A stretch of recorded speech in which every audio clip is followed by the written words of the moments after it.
Cinquième partie. Le regard et la distance avant la porte. Octobre 2020. Supposons que cela serait possible de choisir, par exemple, le regard. Supposons que vous pourriez vous libérer, ne serait-ce qu'un instant, de la tyrannie des réseaux sociaux qui impose non seulement ce qu'on regarde et de quoi on parle, mais aussi comment regarder et comment parler. Donc, supposons que vous levez le regard, encore plus haut, de l'immédiat jusqu'au local, au régional, au national et au mondial. Vous le voyez ?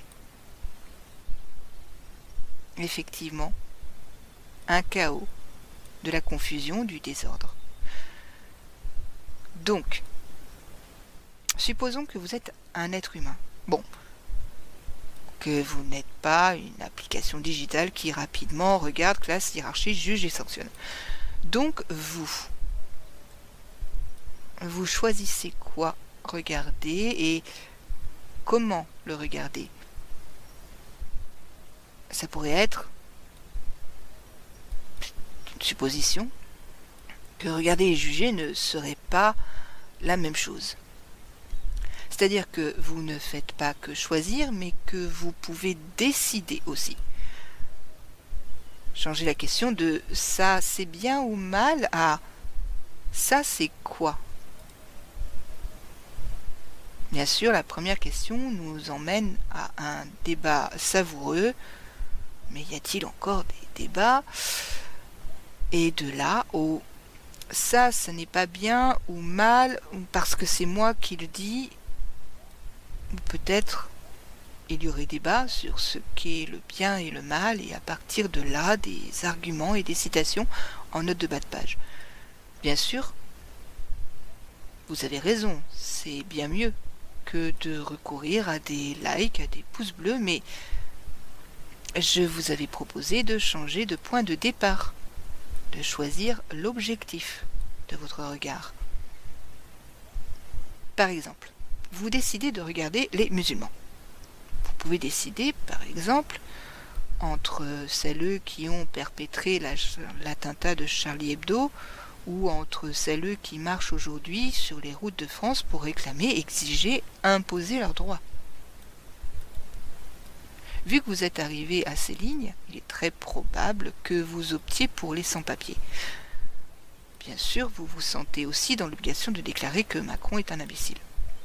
Mais, détournant le regard de ce rapide coup d'œil vers le sommet, vous vous remettez à regarder les occupations, les campements et les marches des migrants. Vous vous demandez combien ils sont. Cela vous paraît beaucoup, peu, trop ou pas assez. On est passé de l'identité religieuse à la quantité. Et donc vous vous demandez ce qu'ils veulent et pourquoi ils se battent. Et là, vous décidez si vous vous servez des médias et des réseaux sociaux pour savoir ou si vous les écoutez. Supposons que vous pouvez leur poser des questions. Vous allez leur demander leurs croyances religieuses ou combien sont-ils. Ou leur demander pourquoi ils ont décidé d'abandonner leur terre pour se rendre à des sols et des cieux qui sont une autre langue, une autre culture, d'autres lois, d'autres modes de vie. Peut-être qu'ils vous répondront avec un seul mot, guerre. Ou bien peut-être qu'ils vont vous détailler ce que cette parole signifie dans leur réalité à eux. Guerre. Vous décidez d'enquêter. La guerre ou ça? Ou encore mieux, pourquoi cette guerre? Donc là, ils vous inondent d'explications.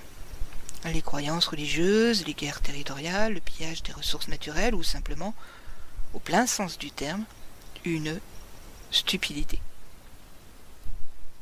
Mais vous ne vous en contentez pas et vous demandez à qui profite la destruction, le dépeuplement, la reconstruction, le repeuplement. Vous trouvez les données de plusieurs entreprises.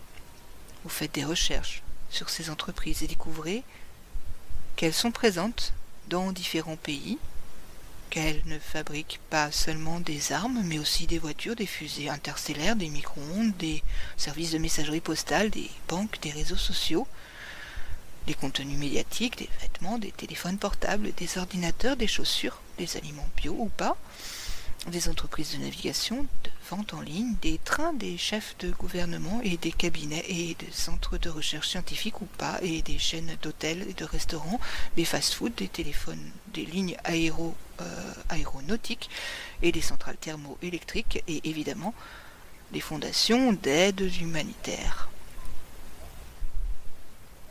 Vous pourriez dire, donc, que la responsabilité revient à l'humanité ou au monde entier.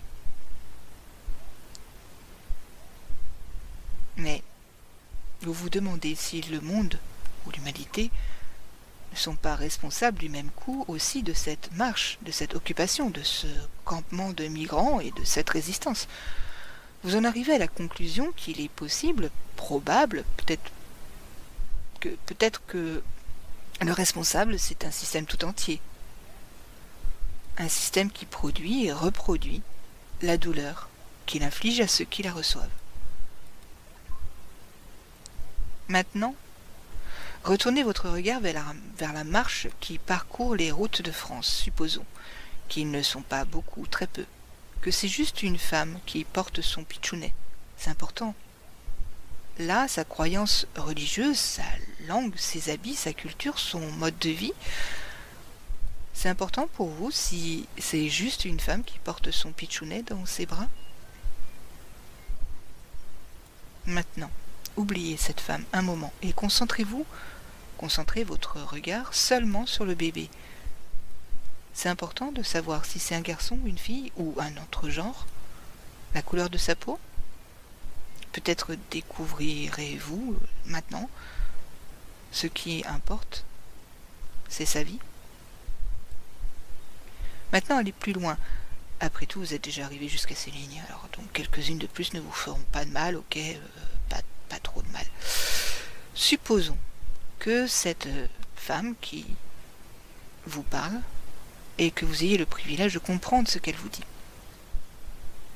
Vous pensez qu'elle va vous exiger de lui demander pardon pour la couleur de peau de votre peau, à vous, de votre croyance, votre religion ou non, de votre nationalité, vos ancêtres, votre langue, votre genre, votre mode de vie.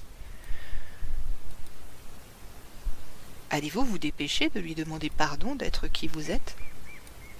Espérez-vous qu'elle vous pardonne et que vous puissiez mettre les compteurs à zéro et retourner à votre vie quotidienne, ou qu'elle vous pardonne pas et que vous disiez « Bon, au moins j'aurais essayé et je regrette sincèrement d'être qui je suis ». Ou avez-vous peur qu'elle ne vous parle pas, qu'elle ne fasse que vous regarder en silence, que vous sentiez que son regard vous demande « Et toi, quoi? Alors ?» Si vous en arrivez à ce raisonnement, sentiment, angoisse, désespoir, alors je suis désolé, c'est sans remède. Vous êtes un être humain.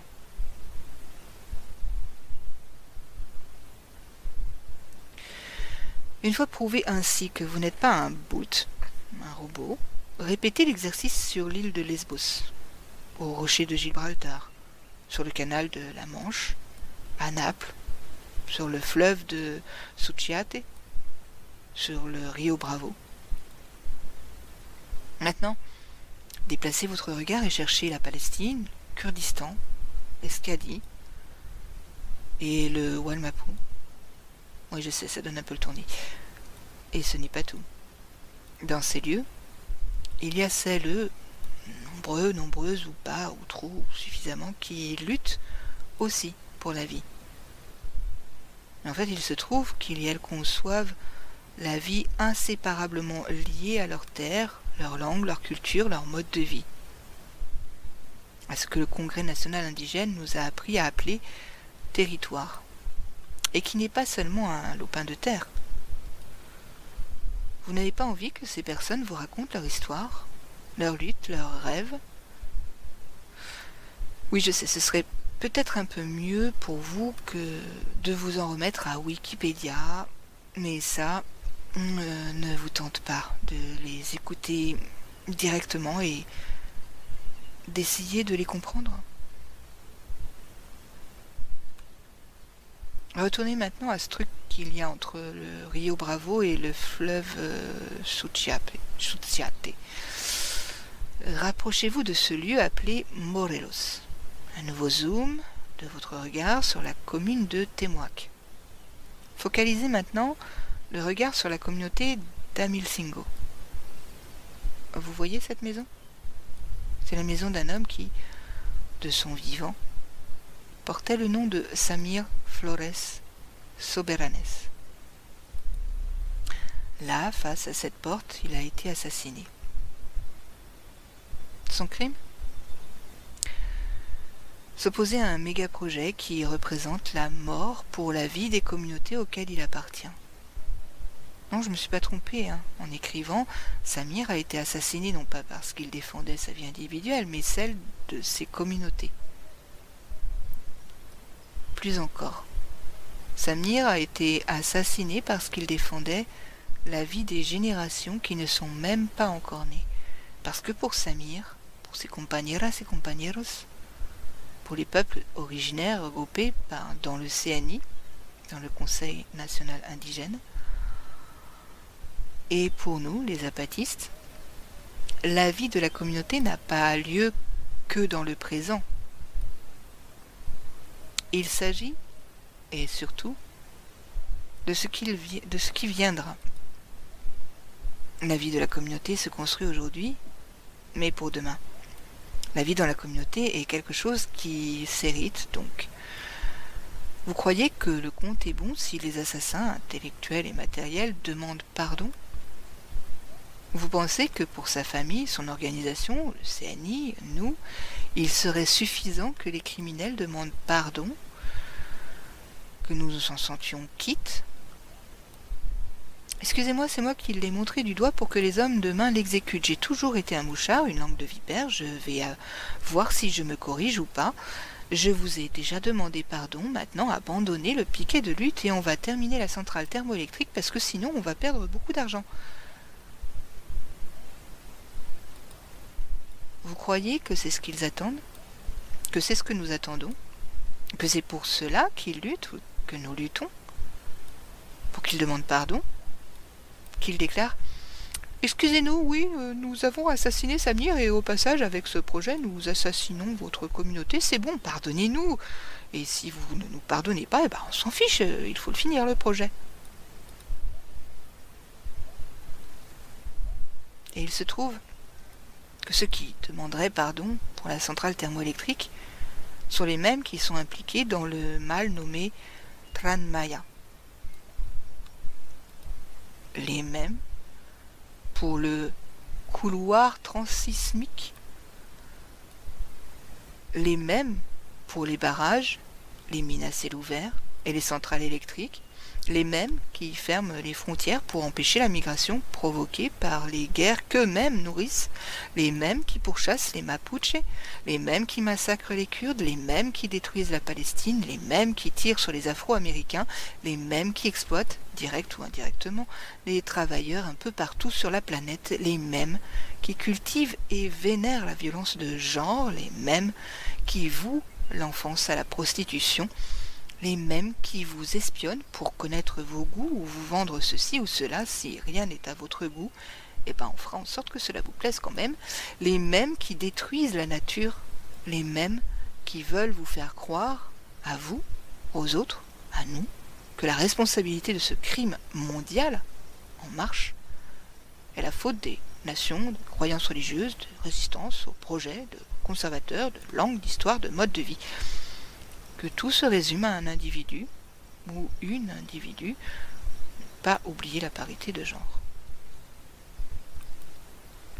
Si on pouvait se rendre dans tous ces recoins de cette planète moribonde, que feriez-vous?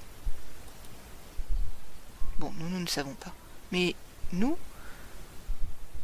hommes, femmes, autres, zapatistes, nous nous y rendrions pour apprendre. Bien sûr pour danser aussi, mais l'un n'exclut pas l'autre, je crois. Si nous en avions l'opportunité, nous serions disposés à tout risquer, tout. Pas seulement notre vie individuelle, mais aussi notre vie collective. Et si cette possibilité n'existait pas, nous ne nous battrions que pour la créer, pour la construire, comme s'il s'agissait d'un navire, d'un bateau, d'un vaisseau. Oui, je sais, c'est une folie. C'est impensable. Qui oserait penser que le destin de celles qui résistent à la centrale thermoélectrique, dans un tout petit recoin du Mexique, pourrait intéresser la Palestine, le Mapuche, le Basque, le migrant, l'Afro-américain, la jeune environnementaliste suédoise, la guerrière kurde, la femme qui lutte ailleurs dans le monde, le Japon, la Chine, les Corées, l'Océanie, la mer Afrique. Ne devrions-nous pas au contraire aller par exemple à Chablecal, dans le Yucatan, au local de l'équipe Indignation, et leur réclamer « Hey, vous avez la peau blanche et vous êtes croyant, demandez pardon !» Je suis presque sûre qu'il y elle répondrait « Mais pas de souci, mais attendez votre tour, parce que en ce moment nous sommes occupés à accompagner celles et ceux qui résistent au train de Mayan, celles et ceux qui subissent les dépossessions, la persécution, la prison, la mort. » Et il et elle ajouterait « De plus, nous devons affronter l'accusation lancée par le dirigeant suprême, comme quoi nous sommes financés par les Illuminati dans le cadre d'un complot interplanétaire qui prétend stopper la 4e transformation. » Dont je suis sûre, c'est qu'il et elle utiliserait le verbe accompagner et pas diriger, commander, mener. Ou plutôt devrions-nous envahir les Europes au cri de « Rendez-vous, visage pâle !» et détruire le Parthénon, le Louvre, le Prado et, au lieu de sculptures et de peintures, tout remplir de broderies zapatistes, particulièrement de masques zapatistes, qui, soit dit en passant, sont efficaces et très mignons. Et au lieu de pâtes, de fruits de mer et de paella, imposer la consommation d'épis de maïs, de cacaté, de boissons à base de cacao, de yerba mora, des légumes locaux ressemblant à des épinards, et au lieu de soda, de vin et de bière, du pozol, une boisson maya à base de maïs. Obligatoire. Mais si quelqu'un sort dans la rue sans passe-montagne, amende ou prison, en option parce qu'il ne faut quand même pas exagérer, et exclamer « Alors, pour les rockers, marimba obligatoire, et à partir de maintenant, les cumbias exclusivement, pas de reggaeton. » Ça vous tente, hein? Tiens, toi, Poncho Verona et Sabrina, et les autres. Vous faites les chœurs, vous commencez avec Cartas Marcadas, et en boucle, même si on rallonge jusqu'à 10, 11 heures, minuit, 1 ou 2, 3 heures. Cela fait référence en fait à une chanson de Joachim Sabrina. Et basta, car demain, il faut se lever et tôt. Hey, l'autre toi, ex-roi en cavale. Laisse en paix ces éléphants et mets-toi au travail en cuisine, soupe de courge pour toute la cour. Je sais, ma cruauté est exquise. Alors dites-moi, croyez-vous que le cauchemar de ceux d'en haut consiste en l'obligation de demander pardon? Ne serait-ce pas plutôt que leur sommeil est peuplé de choses horribles, telles que leur disparition, le fait qu'ils n'aient plus d'importance, qu'on ne les prenne pas en compte, qu'ils ne soient rien, que leur monde se décompose sans peine, à peine faire de bruit, sans que personne ne se souvienne d'eux, sans qu'on leur érige de statues, des musées, des cantiques et des jours de fête, ne serait-ce pas plutôt qu'ils paniquent face à la possible réalité?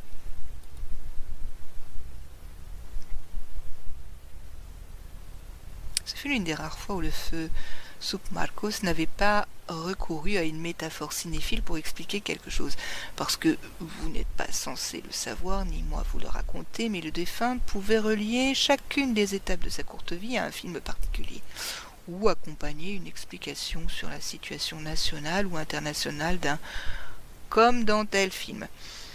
Bien sûr, il devait plus d'une fois réagencer le scénario pour le faire correspondre à sa narration, comme la plupart d'entre nous n'avions pas vu le film en question et que nous n'avions pas accès à Internet pour consulter Wikipédia sur nos portables, eh bien nous le croyions. Mais Ne nous dévions pas du sujet. Attendez, je crois qu'il avait écrit sur l'un de ses papiers qui sature sa mal à souvenir. Donc le voilà, le voici. Pour comprendre notre engagement et la taille de notre audace, imaginez que la mort est une porte à franchir. Et il y aura une grande quantité et variété de spéculations concernant ce qu'il y a derrière la porte. Le ciel, l'enfer, les limbes, le néant, et sur ces options des dizaines de descriptions. La vie, alors, pourrait être conçue comme le chemin vers cette porte. La porte, la mort donc, serait alors un point d'arrivée, ou une interruption, l'entraille impertinente de l'absence, blessant l'air de la vie. On arriverait à cette porte alors, par la violence de la torture et le meurtre, l'infortune d'un accident, le douloureux entrebâillement de la porte lors d'une maladie, lors de fatigue ou de désir. En effet, bien que la plupart des fois on arrivait à cette porte sans le vouloir ni le prétendre, il serait aussi possible que cela soit choisi. Pour les peuples originaires, aujourd'hui zapatistes, la mort était une porte qui surgissait presque au tout début de la vie. L'enfance tombait sur elle bien avant les 5 ans et la traversait entre fièvre et diarrhée. Ce que nous avons fait le 1er janvier 1994, c'est tenter d'éloigner cette porte. Bien sûr, il a fallu être disposé à la traverser pour y arriver, bien que nous ne souhaitions pas le faire. Depuis, tout notre effort a consisté et consiste à éloigner la porte le plus possible. Rallonger l'espérance de vie, diraient les spécialistes. Mais d'une vie digne, ajouterions-nous. L'éloigner jusqu'à arriver à la mettre de côté. Mais beaucoup plus loin sur le chemin. C'est pour cela qu'au début de notre soulèvement, nous avions dit que pour vivre, nous mourrons. Car si nous ne méritons pas de la vie, c'est-à-dire du chemin, à quoi bon vivons-nous?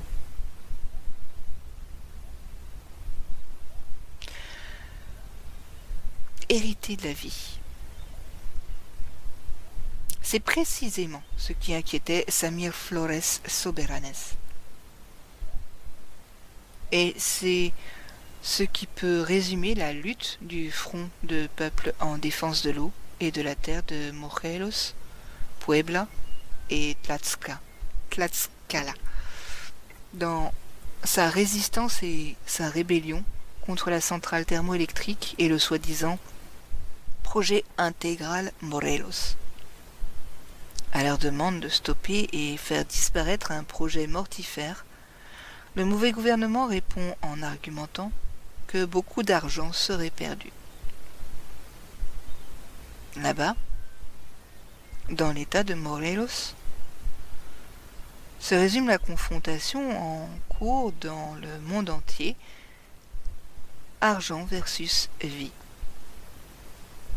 Et dans cette confrontation, dans cette guerre, aucune personne honnête ne devrait rester neutre, soit avec l'argent, soit avec la vie. On pourrait donc conclure que la lutte pour la vie n'est pas une obsession chez les peuples originaires, c'est plutôt une vocation et collective. Bon, santé. Et n'oublions pas que pardon et justice ne sont pas la même chose. Depuis les montagnes des Alpes, doutant de quoi envahir en premier, l'Allemagne, l'Autriche, la Suisse, l'Italie, la Slovénie, Monaco, le Liechtenstein, non, je blague ou pas. Le Subgailiano s'entraînant sur son vomi le plus élégant. Mexique, octobre 2020.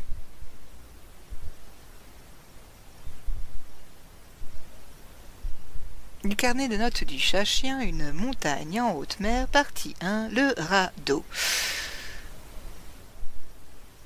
Et dans les mers de tous les mondes qu'il y a dans le monde, on a vu des montagnes qui bougeaient sur l'eau et sur elles le visage caché des femmes, des hommes et des genres autres. Chronique du lendemain, Don Dorito de la Lacandona, 1990. Après une troisième tentative loupée, Maxo resta dubitatif, puis, après quelques secondes, il s'exclama: « On a besoin de cordes !»« Je te l'avais dit, » assura Gabino. Les restes du radeau flottaient épars, s'entrechoquant les uns aux autres au rythme du courant du fleuve qui, faisant honneur à son nom de Colorado, peignait ses eaux de la terre rouge qui l'arrachait des rives. Ils appelèrent alors un escadron de miliciens de cavalerie qui arriva au son de la cumbia sobre el rio Sueña du maestro Celso Piña. Ils mirent les cordes bout à bout pour faire de longues sections. Ils envoyèrent une équipe de l'autre côté du fleuve. Une fois les cordes attachées au radeau, les deux groupes pourraient contrôler le trajet du navire sans qu'il ne finisse en miettes, la poignée de troncs traînée par le fleuve qui n'était même pas au courant de la tentative de navigation. L'absurdité de la situation en cours avait surgi suite à la décision de l'invasion, de la visite des 5 continents. Et puis, tant pis, c'est comme ça. Car au moment du vote, quand, au final, le Subcaleano a dit « Vous êtes fous, nous n'avons pas de bateau », Maxo avait répondu « On en construit un !» Et vite, ils avaient commencé à faire des propositions. Comme tout ce qui est absurde en terre zapatiste, la construction du bateau ameuta la bande de Defensa Zapatista. « Les compañeras vont mourir misérablement », jugea Esperanza avec son légendaire optimisme. La petite fille avait trouvé ce mot dans un livre et elle avait compris qu'on l'utilisait pour faire référence à quelque chose d'horrible et irrémédiable et qu'elle l'utilisait à tout bout de champ. « Mes mamans ont peigné misérablement. La maîtresse a fait une rature misérable, etc., etc. » Quand, à la 4e tentative, le radeau s'effilocha presque immédiatement. « Et les compañeros » se sentit obligé d'ajouter Pedrito, doutant de si la solidarité des genres était nécessaire dans ce destin misérable. « Tu parles » répliqua Defensa. « Des compañeros, de toute façon, ça se remplace, mais des compañeras, où est-ce qu'on va en trouver ? Des compañeras, des vraies compañeras, pas n'importe lesquelles. » La bande de Defensa était placée stratégiquement, non pas pour contempler les avatars des comités de construction du bateau. Defensa et Esperanza tenaient par les mains Calamidad, qui avait déjà tenté par 2 fois de se jeter dans la rivière pour sauver le radeau. Mais les 2 fois, elle avait été taclée par Pedrito, Pablito et Amado le bien-aimé. Le cheval fêlé et le chat-chien furent renversés dès le départ. Ils s'inquiétaient pour rien. Quand le Subcaleano vit la horde arriver, il assigna 3 pelotons de miliciennes sur le bord du fleuve. Avec son habituelle diplomatie et le sourire aux lèvres, le Sup leur dit « Si cette petite fille va dans l'eau, toutes mourront. » Après le succès de la 6e tentative, les comités essayaient de charger le radeau de ce qu'ils avaient appelé des choses essentielles pour le voyage, une espèce de kit de survie zapatiste. Un sac de tostadas, du sucre de canne, un petit sac de café, quelques boules de pot de sol, un monceau de bois, un bout de bâche pour si jamais il pleut. Ils restèrent là, contemplatifs, et se rendirent compte qu'il manquait quelque chose. Évidemment, ils ne mirent pas longtemps à apporter la marimba. Maxo alla vers le monarque et le Subcaleano qui révisaient quelques dessins dont je vous parlerai à une autre occasion et dit Sup, il faut que tu leur envoies une lettre à ceux de l'autre côté et qu'ils cherchent des cordes et qu'ils mettent bout à bout pour qu'elles soient bien longues et qu'ils les lancent par ici. Comme ça, on pourra bouger le bateau depuis les deux côtés. Mais il faut qu'ils s'organisent. Parce que si chacun lance une corde de son côté, eh ben, elles n'arriveront pas. Il faut qu'ils les mettent bout à bout. Quoi? Bien organisés. Maxo n'attendit pas que le Subcaleano soit sorti de son désarroi et qu'il tente de lui expliquer qu'il y avait une grande différence entre un radeau fait de troncs attachés par une liane, un bateau pour traverser l'Atlantique. Maxo s'en alla superviser l'essai du radeau chargé de tous les bagages. Ils discutèrent de qui allait monter pour l'essayer avec des gens à bord, mais le fleuve faisait un bruit de fouet effrayant. Alors ils décidèrent de faire un mannequin et de l'arrimer au milieu du bateau. Maxo était l'équivalent d'un ingénieur naval car il y a des années, lorsqu'une délégation zapatiste était allée soutenir le campement des Cucapas, une action entreprise en 2007 par les zapatistes afin de soutenir le campement de résistance des pêcheurs Cucapas au large de Basse-Californie, il s'était lancé sur la mer de Cortés. Maxo n'expliqua pas qu'il avait failli se noyer parce que son passe-montagne lui coulait au nez et à la bouche et qu'il n'arrivait pas à respirer. Tel un vieux loup de mer, il expliqua. C'est comme une rivière mais sans courant et plus large et bien plus grand et un peu comme la lagune de Miramar. Le Subcaleano essayait de déchiffrer comment on dit corde en allemand, en italien, en français, en anglais, en grec, en basque, en turc, en catalan, en finnois, etc. Quand la major Irma s'approcha et lui dit dis-leur qu'elles ne sont pas seules. Ni seules, ajouta le lieutenant-colonel Rolando. Ni seules, aventura la Marie-José qui arrivait pour demander aux musiciens de faire une version du Lac des Cygnes mais en cumbia. Comme ça, joyeux, quoi, qu'ils dansent, que leur cœur ne soit pas triste. Les musiciens demandèrent ce qu'était un cygne. C'est comme un canard mais en plus mignon, comme s'ils avaient tendu le cou et qu'ils étaient restés comme ça. C'est comme des girafes mais qui marchent comme des canards, enfin... Mais est-ce que ça se mange demandèrent les musiciens qui savaient que c'était l'heure du pot de sol et étaient venus seulement pour amener la marimba. Mais qu'est-ce que vous croyez? Les cygnes, ça se danse. Les musiciens se dirent qu'une version de pollito con papas, poulet frites, c'est une cumbia populaire, pourrait faire l'affaire. On va y réfléchir, dirent-ils. Et ils partirent boire du pot de sol. Pendant ce temps-là, Defensa Zapatista et Esperanza avaient convaincu Calamidad que, comme le Subcaleano était occupé, sa cabane était vide et qu'il avait très probablement caché un paquet de madeleines dans la boîte à tabac. Calamidad hésitait, alors elles avaient dû lui dire que la balle pourrait faire du popcorn. Elles partirent. Le sup les vit s'éloigner, mais il ne s'inquiéta pas.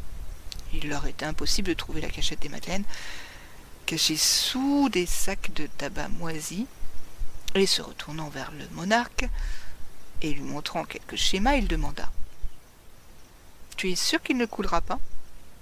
Parce qu'on dirait que ça va être lourd. » Le monarque resta pensif et répondit « Possible. » Et puis, plus sérieusement,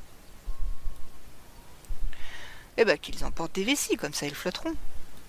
Les vessies, c'est des ballons. Le sup soupira et dit « Plus que d'un bateau, c'est d'un peu de bon sens dont nous avons besoin.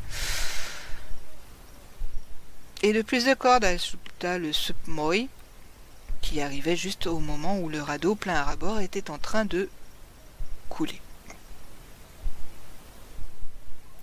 Alors que sur le bord, le groupe de comité contemplait les restes du naufrage et la marimba qui flottait à l'envers, quelqu'un dit « Heureusement que nous n'avons pas mis de la sono dessus.